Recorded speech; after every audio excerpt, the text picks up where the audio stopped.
यदि आप लोगों ने क्लास 12 बायोलॉजी प्रैक्टिकल चार्ट में वृषण की अनुप्रस्थ काट को बनाया हुआ है या चार्ट में आपने टेस्टिस की अनुप्रस्थ काट को बनाया हुआ है तो इस पर वाइवा कैसे देख क्या क्या पूछा जा सकता है, आइए आपको बताते हैं।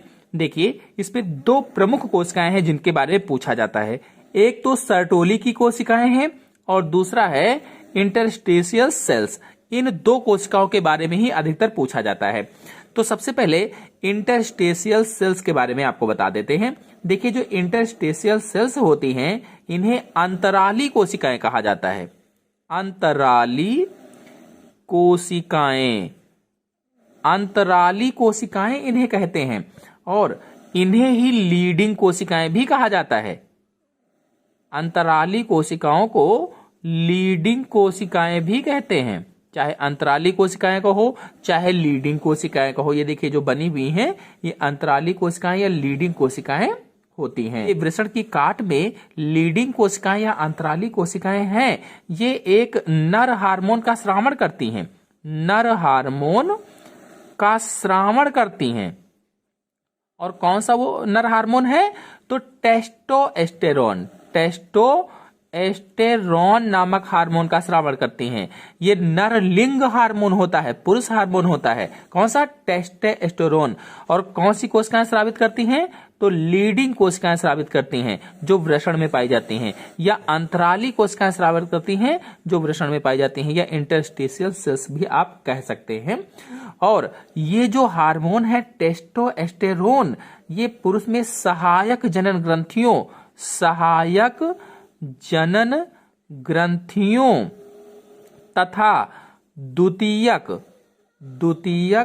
लैंगिक लक्षणों का विकास करता है, लक्षणों का विकास करता है। अब द्वितीयक लैंगिक लक्षण कौन से होते हैं? जैसे दाढ़ी मूंछ का आना, दाढ़ी मूंछ का आना ये कौन कंट्रोल करता है? तो टेस्टोस्टेरोन नामक हार्मोन कंट्रोल करता है। इसी की वजह से दाढ़ी मूंछ आती है। या फिर कह लीजिए आवाज का भारी होना, आवाज का भारी होना ये भी टेस्टोस्टेरोन के कारण होता है। तो इसलिए कहा गया सहायक जनन ग्रंथियों और द्वितीयक लैंगिक लक्षणों का विकास करवाता है जो टेस्टोस्टेरोन नामक हार्मोन होता है। ये तो हो गया इंटरस्टेशियल सेल्स के बारे में, या अंतराली कोशिकाएं या लीडिंग सेल्स के बारे में, लीडिंग कोशिकाओं के बारे में। अब जो सर्टोली सेल्स होती हैं या सर्टोली की कोशिकाएं होती हैं ये भी वृषण में ही पाई जाती हैं। ये वृषण की काट है और इसमें देखिए सर्टोली की कोशिकाएं मैंने दिखाया हुआ है। तो सर्टोली की कोशिकाएं विकसित हो रहे शुक्राणुओं को, ऐसे शुक्राणु जो विकसित हो रहे होते हैं, विकसित हो रहे शुक्राणुओं को क्या करती हैं?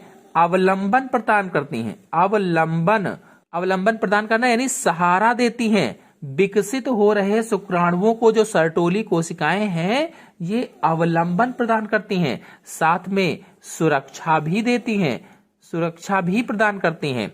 तो पहला कार्य क्या हुआ? अवलंबन प्रदान करती हैं सर्टोली कोशिकाएं जो शुक्राणु विकसित हो रहे हैं, मैच्योर हो रहे हैं, और उनको सुरक्षा भी देती हैं। और क्या करती हैं? तो विकसित हो रहे शुक्राणुओं को पोषण भी करवाती हैं, पोषण भी करवाती हैं। जो शुक्राणु विकसित हो रहे हैं ये जो सर्टोली की कोशिकाएं होती है ये इनको पोषण भी करवाती हैं, पोषण, और साथ में ऑक्सीजन भी करती हैं या O2 भी प्रदान करती हैं, O2 भी प्रदान करती हैं। इतने सारे इसके कार्य हो जाएंगे। और आपको बता दें जो सर्टोली की कोशिकाएं हैं इन कोशिकाओं से इनहिबिन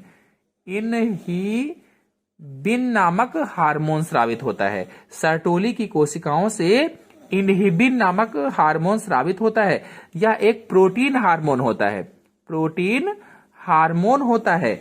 और यह प्रोटीन हार्मोन जो स्रावित करती हैं सर्टोली की कोशिकाएं, तो ये हार्मोन करता क्या है?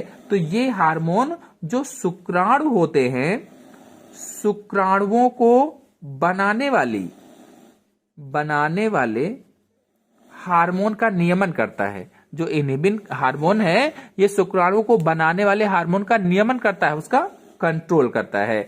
तो इस तरह से ये दो कोशिकाएं मैंने बताई, इंटरस्टेशियल सेल्स और सर्टोली सेल्स, यानी अंतराली कोशिकाएं या लीडिंग कोशिकाएं और सर्टोली की कोशिकाएं। ये मोस्ट इंपॉर्टेंट है और इसी पर ज्यादातर क्वेश्चन पूछा जाता है, और देखना वाइवा में इसी पर क्वेश्चन पूछा जाएगा।